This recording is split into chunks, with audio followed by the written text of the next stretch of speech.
හරි මගේ පොඩ්ඩෝ ටික. එතකොට ඇලපිල්ල සහිත වචන කිව්වට පස්සේ බලමු අපි මොනවාද තියන්නේ කියලා. දැන් ටීචර් වෙනම කියලා දුන්නා. මුල අකුරට ඇලපිල්ල යෙදෙන අවස්ථා, මැද අකුරට ඇලපිල්ල යෙදෙන අවස්ථා, අග අකුරට ඇලපිල්ල යෙදෙන අවස්ථා. එහෙනම් අපි බලමුද මුලටත් මැදටත් අගටත් යෙදෙන අවස්ථා. හරි. ඔන්න ටීචර්ත් එක්කම රීඩ් කරන්න ඕනේ. හා වා. බලන්න මේ අකුරු යාළුවව. එතකොට මුල අකුරටත් යෙදිලා දෙවෙනි අකුරටත් යෙදිලා. ඒ කියන්නේ මුල අකුර සහ අග අකුරටත් යෙදිලා.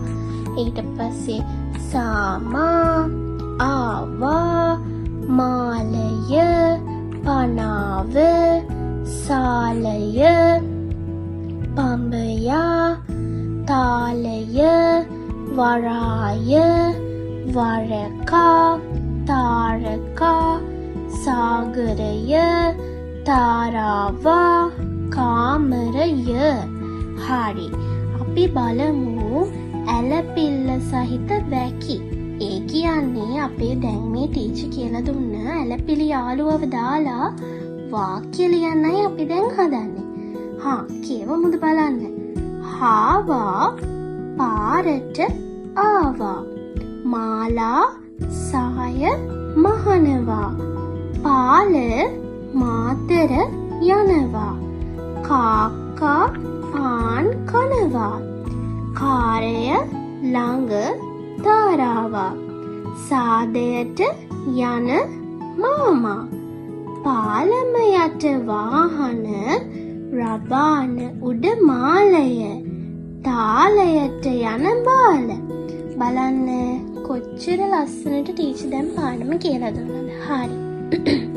ඊළඟ දවසේ ටීචර් තවත් පිල්ලම් යාළුවෙක් අරගෙන ඕගොල්ලෝ ළඟට එන්නම්. එතකන් ඕගොල්ලන්ට තියෙනවා චූටි වැඩක්.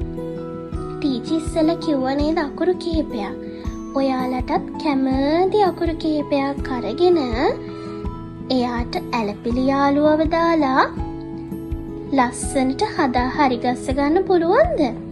හරි. ඔන්න එහෙනම් හෝම්වර්ක් එකක් තියෙනවා. කොලයක් අරගෙන ඔයාලට කැමති අකුරු 5ක් ලියන්න. ඒ අකුරු 5ට ඇලපිලි යාළුවව දාලා එයාව ඇලපිලි යාළුවත් එක්ක පොඩි වචනෙකුත් පුළුවන් නම් හදන්න. හරිද? එහෙනම් ඊළඟ දවසේ ටීචර් තවත් පිල්ලම් යාළුවෙක් එක්ක ඔයාලා හමුවට එන්නම්. එහෙනම් පරිස්සමෙන් ඉන්න.